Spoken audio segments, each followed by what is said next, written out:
Well, Kush is a boy from Dehradun. Actually, I think Ali, our director, has put a lot of himself into this character. He himself is a Dehradun boy who moved to Bombay to join the film industry, like my character. Kush is a guy from a middle class family. He's a guy who's brought up with a certain ethics, certain values, and he believes that चाहे कुछ भी हो जाए, no matter what you do, you must do the right thing in life. He is a guy who has he has a sense of humor. He likes to have fun in life, but he's a little on the more quiet side. Ultimately, he is the guy who is like an anchor. He's not the first one to jump up and do something. He's the guy who provides an anchor and provides grounding to all of the people around him. You know, when that actually happened, I felt terrible because I thought that it was actually my fault that I had hit her with the gun. And I mean, of course, she was in pain, but afterwards, I think Katrina was very sweet about the entire thing. She said, Imran, it's not your fault. I slipped. I fell forward. And despite my guilt, she actually showed me the footage. You know, when we were filming, we also record on videotapes. You can watch the playback. So she actually got that tape, and we reviewed and we watched it. And it turns out that actually she had run into the gun and she had hit it. So, I mean, she really kind of set my conscience at ease after that. So I was glad that I was not responsible for deforming this beautiful face. Honestly, I don't know what to say to that. I have had a very good experience working here. I feel that Adi is a guy who is first and foremost a creative guy. He's a writer, he's a director. So any decisions he takes for a film come from a creative motivation. He's not thinking about, hey, package aisi honi chahiye, this is how you market a film, this is how you promote it. He's thinking about how to tell a story and how to make an entertaining film, and that's his only interest. And I feel when you work with people like that, the end product comes out much better. You get something that is a pure film. It's not made for wrong reasons. So for me, I've been glad to work with someone like that. This is Ali's first film as a director.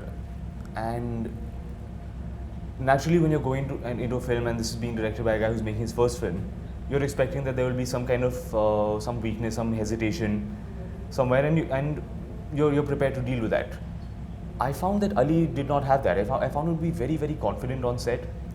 He had a very clear idea of how he wanted us to play our roles, how he wanted the music to be, how he wanted the film to look, how he wanted the scene to be shot. And I never got the sense that there was that he was fumbling, that he had a hesitation of any kind. He's very clear. He knew the film that he wanted to make, and I feel that watching the film, he's made exactly what he set out to make. He's not fallen short in any way. He's not lost the thread at all. He's executed that exactly. When I read the script, I found it to be very funny. I laughed while reading it. And when I watch the film, again, I laugh. I find it to be very, very humorous. To me, the romance works well, I think, when I watch it. I believe that there is love here, that there is romance. So these are the things that I enjoy about the film. And I would hope that other people would share that opinion. The first shot that I gave for the film seemed to be jinxed because it turned out to be a shot that was reshot the next day and then reshot again about a month later. What show was that? It was a shot just before the Madhubala song, where I'm talking to Rohit and Shobit in the room and I'm saying, "Yaar, isko bhi bata diya tune. Ab kya kare?" And finally I say, "Beard kitni hai tumhare paas? Beard kitni hai?"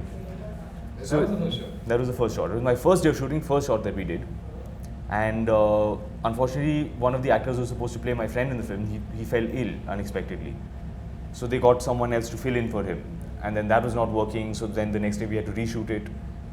And then again something went wrong with the framing, with something, and we found this out later. So a month later we had to go back and reshoot it for the third time, which was weird.